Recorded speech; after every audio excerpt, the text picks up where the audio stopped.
everyone, and welcome back to my channel. If you're new here, my name is Ellie. Today's video is going to be a reading vlog of A Final Offer by ASHER. Final Offer is the third and final book in the Dreamland Billionaires series. I read the fine print in August of 2022, read it in a day and absolutely loved it.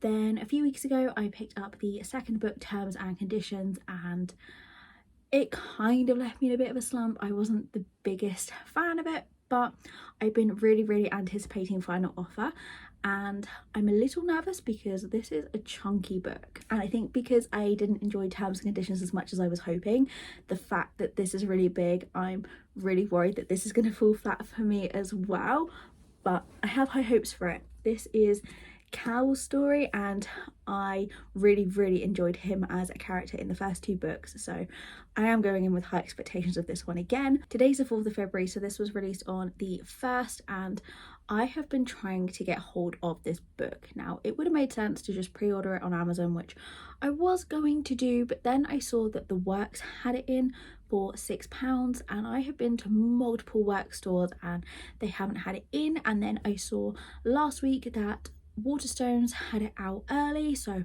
I went in specifically to try and find it, and none of the Waterstones near me had put it out early.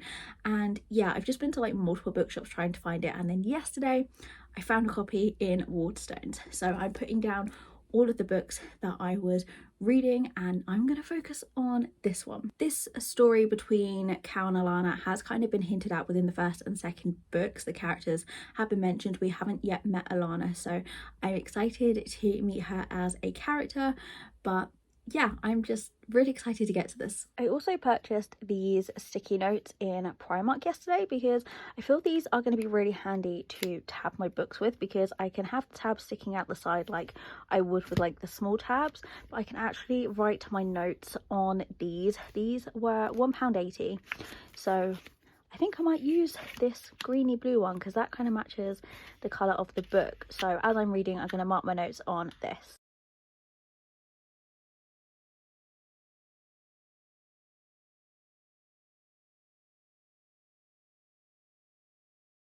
I'm just coming up to 100 pages and I'm really liking this book so far, and I feel like Cal and Alana might be my favourite couple of this whole series. This book's going, I'm really liking it. It's Sunday and I'm taking a little bit of a break from reading to have a walk along the seafront.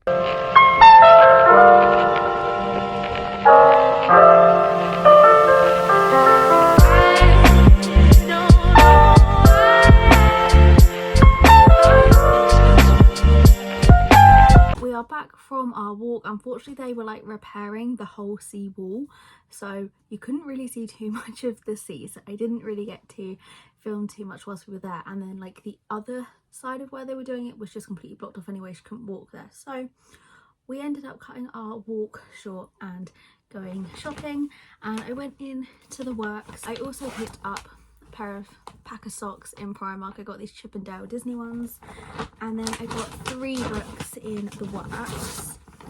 So I went in for this one, X's and O's by Amy Lee. I have Set on You but haven't yet read it, but this was just a really cute cover, so I wanted to own it. I then picked up By the Book. This has been on my Amazon list for like the longest time. I didn't even realise they were selling this in the Works, and it was only £3, so I couldn't leave that behind. And then the final book I picked up in there is Weather Girl by Rachel Lynn Solomon.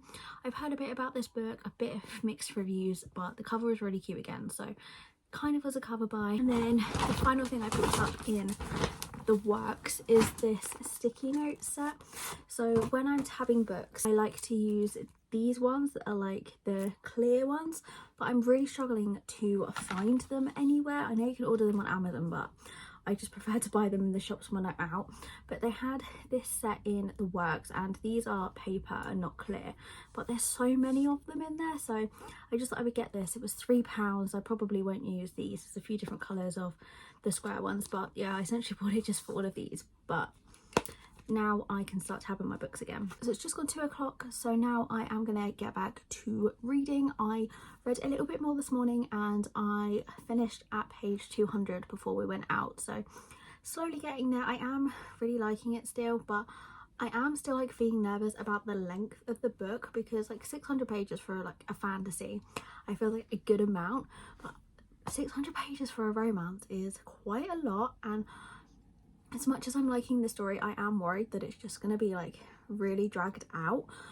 I hope not, we shall see. I'm going to try and get to page 300, maybe 400 at a push by the end of the day, so I can finish it tomorrow. But yeah, I'm just going to focus this afternoon to reading a bit more.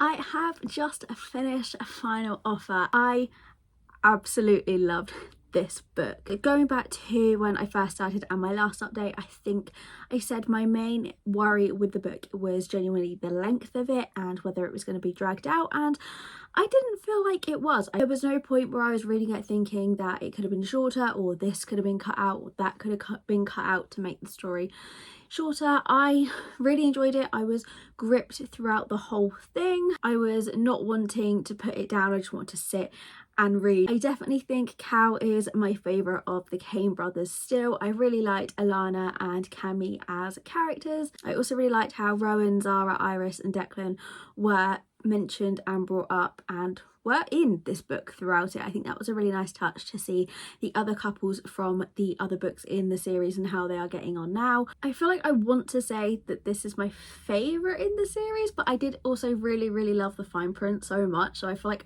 at the moment they're both on par, but I might reread the fine print and then find out which one is definitely my favourite in the series. So overall, I would recommend the whole series as one, and if you have read the first two, I would definitely say get down to your bookstore and pick up book 3. It was the perfect end to the series, and honestly the only issue I have with it is the fact that it doesn't match the first two in the series.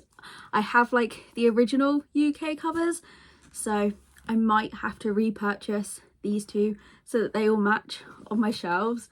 But when the only thing I can say that I didn't like about the book was the fact the cover's different and actually nothing with the story, I think that's saying a lot. I really love this series. I think it is one of my all-time favourite series. It's probably my favourite romance series I've ever read. I'm sad that it is all over now, but it's definitely a series I will go back and reread in the future. I apologise I didn't really do too much in this vlog, but I got through that book a lot quicker than I thought I was going to, so I thought this video would span over maybe a week or so, but I actually managed to read it in a couple of days. If you have read the Dreamland Billionaire series, please let me know what you thought of it. But yeah, thank you for watching and I will see you again next week.